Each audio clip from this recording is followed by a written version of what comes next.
In late 1978, after a 3-year hiatus from filmmaking, and after a lukewarm reaction from critics and audiences to his 1975 film Barry Lyndon, film director Stanley Kubrick began production on his adaptation of the 1977 novel The Shining, written by Stephen King.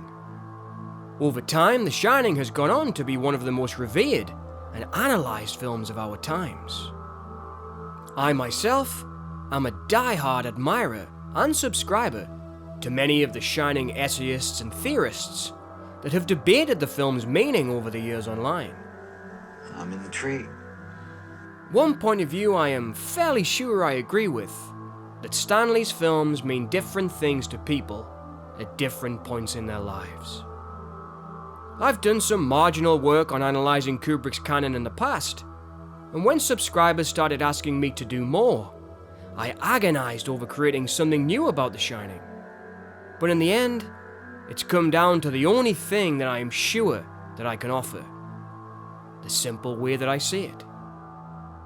So please sit back, relax, and I hope you enjoy this the way that I have enjoyed so many others' work on The Shining that have come before it.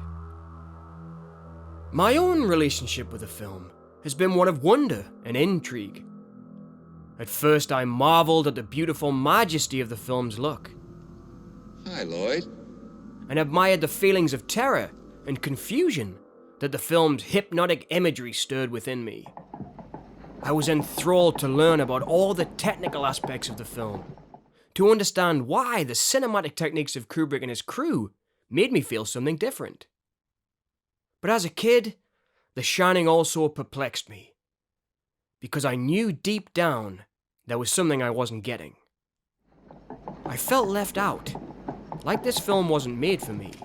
We know from critics and authors that Kubrick wanted at the same time to make films that were intellectually respectable, but also would appeal to large audiences. But it was clear to me, and frustratingly so, that The Shining was not a film I should have been watching at a young age. It was a film made for adult audiences, about adult themes that I was too young to understand. What do you want me to do about it? Reading into comments about Kubrick wanting to appeal to mass audiences, we can see that this was important to him. As with all successful filmmakers, Kubrick created work to be seen, and of course produced them himself to be popular and make him a successful career. He worked in noir when it was popular, then sci-fi at the end of the 60s in the hype of the space race. You can argue that A Clockwork Orange was a film inspired by the dystopian films that were popular at the end of the freedom movement of the 60s and the death of the hippie dream. Then later he returned to the war genre, as he often did, another very popular genre, which has a lot of scope to explore themes and ideas. And lastly, he worked in the erotic thriller genre, which was very popular in the 1990s.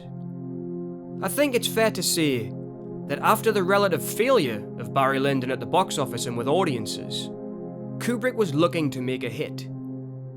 So you can see why Kubrick chose to work in the horror genre.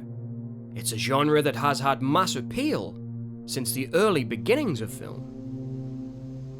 Words of wisdom, Lloyd. Words of wisdom.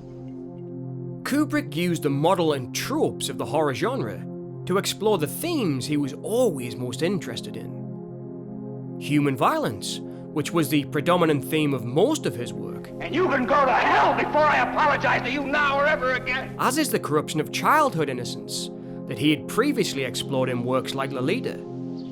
A theme linked to The Shining in Jack's unforgivable treatment and abuse of his son and wife. I'm very confused. When looking for repeated themes in Kubrick's work, we see this in his previous film, when Lord Bullingdon disfigures his own stepfather in retaliation to his repeated abuse in Barry Lyndon. Kubrick was asking the question, how can we perpetrate this kind of violence on the ones we hold closest and dearest to us? I don't think he loves my mother at all. These themes of family abuse are a link between Barry Lyndon and The Shining, as well as his other work. Both of these films, in part, explore emotional and physical abuse, but also violence and distrust in the family unit, just like the leader had done before them. Have you told her anything about us? No. Have you? You've told her nothing. You think I'm crazy? John Baxter, in his commentary of Kubrick's work, said, "It is curiously sensitive to the vulnerability of children. This is emphasized in The Shining, in this zoned out, almost crazed, disbelieving Jack, barely able to encompass the thought that he may have injured the child he loves." Reading into this, and applying it to the themes of The Shining, I begin to see Jack as a man who has fallen down, and his inability to forgive himself, or even attempt to get back on his feet, is because he cannot accept his failure as a father or as a human being. We must remember Jack is an addict who is in the throes of withdrawal, only a short time away from his last drink, and his failures are still weighing so heavy on his mind. We see this in his character from the very beginning. The air feels so different. I don't think that Jack is evil from the beginning, but he's in a state of emotional withdrawal as a response to his failures. He's finding it hard to function. He is lost in the maze of his mind and finds it hard to conduct himself in any kind of relationships. As with all addicts, he is taking it 1 minute at a time. And I think that what is mistaken as Jack's malevolence is simply Jack dealing with withdrawal and constantly doubting himself, and as a result, is unable to see any good or the love that Wendy gives him. And even though she is clearly on edge herself, she is willing to give Jack another chance. Jack cannot see this, as he hates himself, and part by part, he withdraws and shuts down. Wendy eventually is literally doing all the physical work as Jack sleeps later and withdraws further. She also carries all the emotional weight of the relationship and parenting. Perhaps Jack's inner turmoil bubbles over as he sees everything in Wendy that he is not. She is stronger and at least willing to forgive him one last time for love. But the thing is, Jack can never forgive himself, and the edges of the Overlook become his excuse to leave his old self behind completely. As Ullman puts it in the book, the Overlook is a place that is full of edges, or as Halloran puts it in the movie, things that happen can leave a trace of themselves behind. This violence and failure that Jack has perpetrated will forever leave a trace in his mind. Like the maze or the corridors of the hotel, these events will perpetually play like a broken record in Jack's psyche until he can't see a way out any longer. As long as I live, she'll never let me forget what happened. When he reaches that point, Jack explodes into anger, as many people will when they reach the point of no return. And you can go to hell before I apologize to you now or ever again. And from then on, there is no going back on the events that he knows he has perpetrated. A question I like to ask myself when deconstructing film, but I think this applies to The Shining in tenfold, is if we take the horror aspect or the genre aspect out, what are you left with? In The Shining, you're left with a family torn apart by violence. The moment we realize it is all over for Jack is when the demons of his past return. Once he takes a drink, the battle is lost, and he's back to square one. This is where we see Jack's final failure. In his mind, he's lost it all, and now he can never possibly forgive himself. He is broken and has no will to fix himself. Jack has let the demons in, and they've taken over. In essence, he's let them wash over him, just like the river of blood. This is how the demons or ghosts can interact with Jack, but not with Danny and Wendy. Danny and Wendy can still see a way out. The attack on Danny from the demons in room 237 means the demons from the past have returned. These to me represent the demons that affect our behavior, like alcohol, or Jack's feelings of inferiority. What does this mean? The cycle of violence repeats itself. Jack was hit repeatedly by life, and his inability to recover is his downfall. he simply can never forgive himself. Been away, but now I'm back. Good evening, Mr. Torrance. Wendy in the end also sees there is no going back.